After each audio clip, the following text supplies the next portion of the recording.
up everyone? My name is Caroline from Habitsinprogress.com, which is where you'll learn to achieve your goals one habit at a time. How do you overcome perfectionism and procrastination? Well, that's exactly what we're going to talk about in this video, so stick around because this recovering perfectionist is going to tell you exactly what you'll need. Now, before we get started, make sure to download my free Pomodoro Technique printable worksheet that I'll link in the description down below. This will greatly help you to deal with procrastination, but also with perfectionism, as you'll learn in this video. So don't miss out on that one. Are you one of those people who struggle to get things done because they're never perfect? Well, just a few years ago, I would have said, welcome to the club.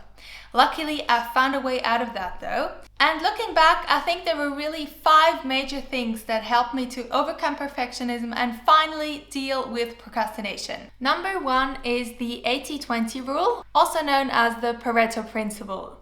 Now, this is one of my favorite principles and I try to apply it in all parts of my life as much as possible. Now, what it says is that you can achieve 80% of the outcome with only 20% of the input. However, to get the remaining 20% of the outcome, you would have to put another 80% of input in it.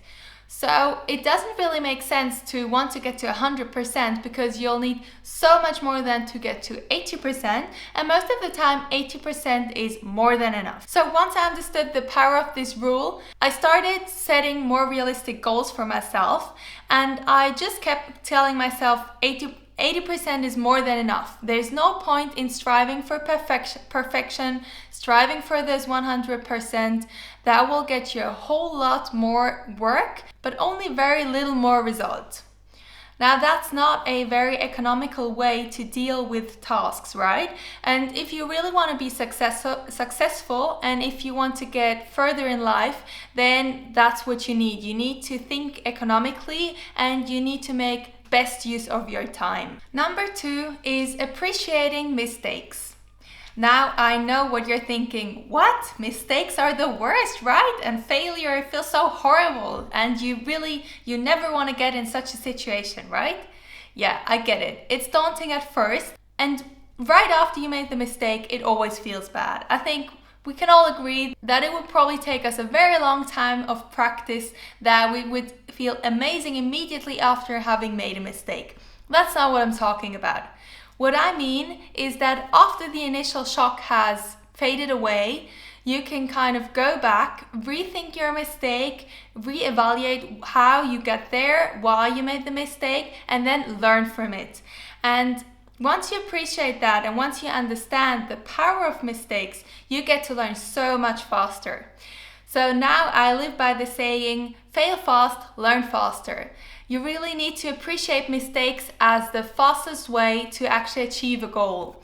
If you're afraid of making mistakes and only strive for perfection, it's going to take you a lot longer to actually improve a skill, to actually reach your goal, because you're always going to stop right in front of the mistake and you'll have to make a huge detour to learn that thing that you would have learned so fast if you had just gone through that mistake, said, okay, that was bad, and then learned from it. In my opinion, this mindset shift is one of the most important parts in overcoming perfectionism.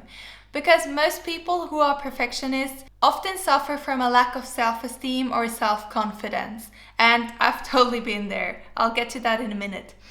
But once you understand that you as a person are not a failure because you make mistakes, you can kind of jump ahead and really see your results objectively. This also goes into shifting from a fixed mindset into a growth mindset. If you're not familiar with the two terms, in short, a growth mindset means that you believe that intelligence and skills can be improved and can be learned.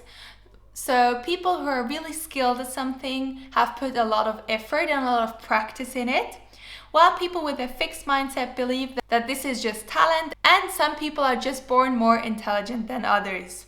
So this is kind of a similar mindset shift, and once you adopt that growth mindset or simply understand that mistakes are something positive, something to learn from, you'll be much more successful in all parts of your life. Number 3, the Pomodoro Technique. Now, you've heard me talking about it in the intro already, and the Pomodoro Technique is really my all-time favorite productivity technique. In short, the Pomodoro Technique is all about working in intervals. So you work without losing focus for 25 minutes, and then you take a short break of 5 minutes. And after about 3 or 4 Pomodoros, you're going to take a longer break of, say, 30 minutes. Now, while these working periods seem to be short, 25 minutes, what are you going to get done in this time, right? So while they seem short, you can be incredibly productive if you work in these intervals. And that is why they're so good to deal with procrastination. 25 minutes is a much lower hurdle than if you have to work for 8 hours straight. That's much more overwhelming. But if you just have to work for 25 minutes, that's so small, it's almost ridiculous if you're not going to do it. And also, it's a time period that you just manage to work uninterruptedly. So for me personally, I always realize after 20 minutes more or less, I'd really like to check my phone, but then I'm like, okay, it's only 5 more minutes, so I'm going to work through that and then I can go back to my phone.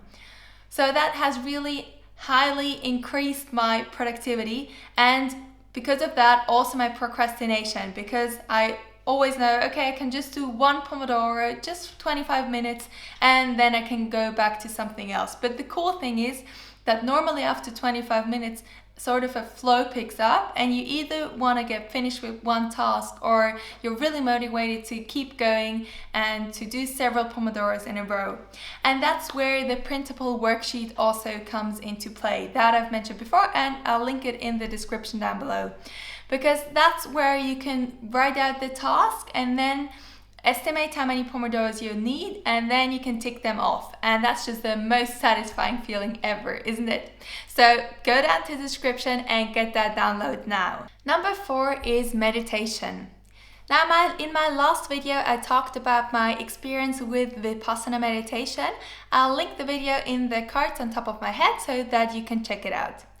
Now, meditation has really changed my life for the better in so many ways. And one of them is that it really gave me much more self-esteem and more self-confidence. I kind of found myself through meditating, and it really helped me to appreciate myself for who I was, and that that's good enough, and that I don't need to be perfect to be happy or for other people to like me. So that's really what it comes down to. Even if you don't want to start meditation, you really need to work on your self-esteem. So there are many ways to do that. You could also do a therapy, or you could go to coaching, or you could simply use mind work, NLP, something like that. Just make sure that you're working on how you perceive yourself, how you view yourself, so that you get confident in yourself, in what you do. That's really what it comes down to. So for me, it was really through meditation, and there are also lots of different kinds of meditation. So you don't absolutely need to start with Vipassana. However, I definitely recommend it because it really goes the deepest in your unconscious mind, and so it gets you the biggest results. And number 5 is setting up artificial pressure. If you're anything like me, you'll work best if you're under pressure, right? I guess that's probably a quality that all procrastinators have alike, right? So we always push things to the last possible moment, and then there's just enough pressure. And then there's so much pressure that we absolutely have to do it. While that can have a negative connotation and it's probably pretty stressful to always do things last minute, what I like to call artificial pressure is actually something much more positive. So what I do is I set up fun things throughout my day. So for instance, a lunch break with a friend, or a coffee break with my sister, or some kind of leisure activity in the evening. So I'll scatter them throughout the week or throughout my days, which means that I have to get work done before that. I can't always push a project over several days or several hours if I know it only takes me 2 hours. So if I know I need 2 hours to finish a task, and in 3 hours I'm gonna have a lunch break with a friend, I absolutely need to get it done before lunch, because after lunch I've got other tasks. So this really pushes me that I'm not gonna just like drag it along throughout the whole day, but I know, okay, at lunch break, if I want to have a lunch break, then it needs to get done by then. And since I've already arranged lunch break with my friend, I would feel really bad to suddenly say no, like last minute cancel it. So I always prioritize the fun things in my day, and I kind of have to squeeze in work around it. And so that creates that good artificial pressure that really helps you to overcome procrastination. Alright, so these were the 5 things that helped me most to overcome perfectionism and deal with procrastination. If you feel like you're already doing all those things but you're still stuck, then make sure to check out 2 of my blog posts that I'll link in the description below this video. One is about perfectionism and the other about procrastination. And both of them go much deeper and really break things down into small actionable steps so that you can get started right away. And don't forget to download my free Pomodoro worksheet, also linked down below, to easily 3x your productivity. Alright, so that's it for this video.